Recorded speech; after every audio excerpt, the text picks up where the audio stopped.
Hi everyone, I have finished posting another series of YouTube videos showing my process for making my Christmas cards this year for the 2022 Christmas card.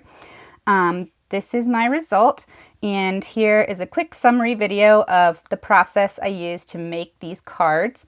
So to start, we'll talk about the inspiration for this card, which was probably the second card I made, I believe. I make cards every year. And so I think this one was like 2010, and it's just a fabric tree sewed onto a paper base. It's just stamped on the inside. But I always thought this card was so cute. I wanted to do it again, but I didn't want to do exactly the same thing.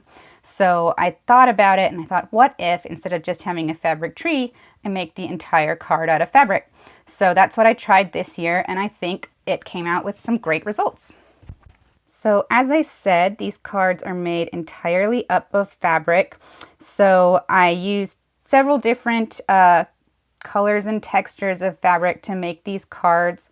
To start with, we'll talk about the red fabric. So I have some fabric from my stash, but I actually bought a lot of different pieces of red fabric just at Joann Fabrics and used those for my cards because I wanted some variety. So I'll just show you a few different ones I used. So there's a cute little snowflake, stripes. There's those trees again. That was like some candy sticks. That one was really cute. More of the trees. And there's kind of a scroll. And then this is kind of a shimmery red. I don't know if I could catch the light enough for you to see that.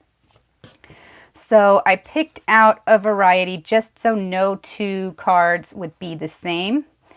And then each card base is actually made out of 4 layers of red fabric. And each layer has some mid-weight fusible interfacing fused to the back of the red. And then the red layers are fused together with some heat and bond adhesive, which is just an iron-on double-sided adhesive. And you can see more about that in the individual videos. And then for the white fabric on the outside, I tried to use a primarily white fabric, but with a little interest on it. So this one's got, some little Christmas lights. This one's polka dots, music notes. Again, some of these I got from my stash, and some of them I bought new fabrics. This is kind of a white denim, so I like that because it's really textural. Some Christmas tree, I guess branches, and then some little scribbled trees. And then on the inside, I selected a white fabric that still had a little design. So I think if you look closely, you can see that this has some polka dot on it. But I wanted the inside to be pretty blank so I could write on it. So let's see, we've got that. There's a little kind of a wood pattern. There's more wood. And there's some more polka dots. So I think there are a couple other patterns in there, but we don't need to spend time going through it. And so each of the white layers also has some mid-weight interfacing applied to it just to give my card some more stability so it would stand up like an actual card. So if you look at this, it's not just a floppy piece of fabric. You can stand it up as if it was a paper card, which was my goal for adding all that interfacing.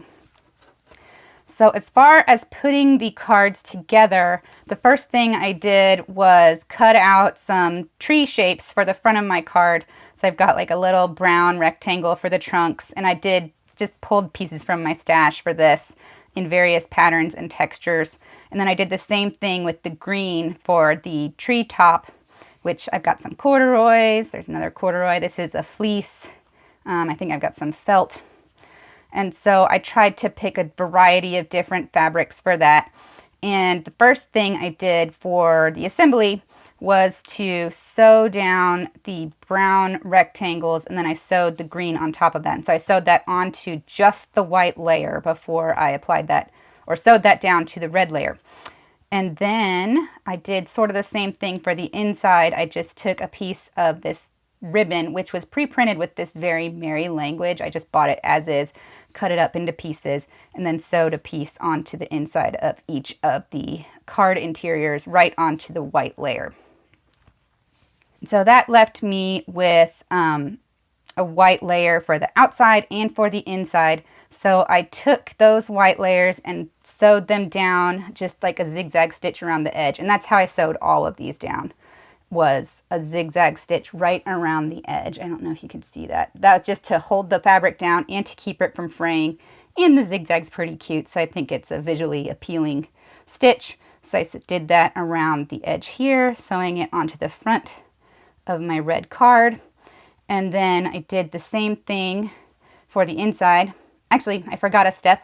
I also made these little tags with my logo, my YouTube channel, and the date.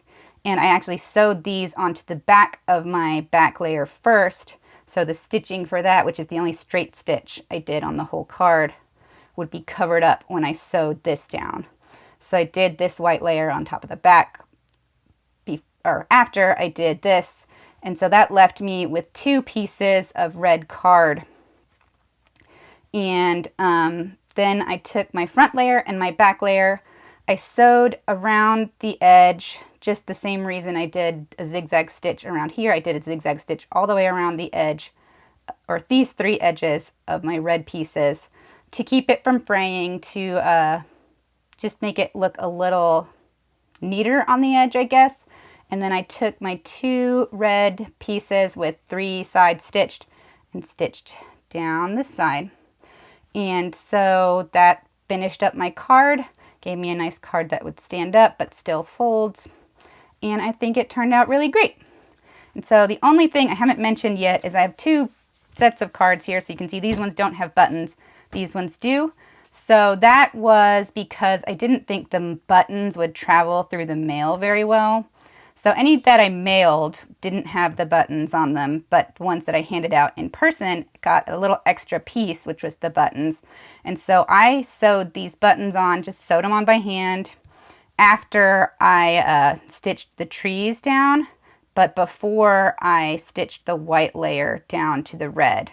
So you don't see the button stitching through the back. And so I just tried to use a variety of different buttons for my stash. So cute colors. There's like a little square one, just various, 2 holes, 4 holes, whatever cute little buttons were in my stash.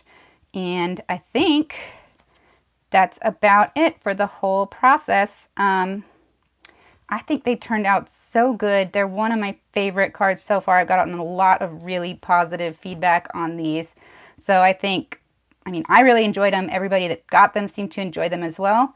So I think 2022 cards were a big success, and I hope you all enjoyed watching these videos and come back next year for more. Thanks.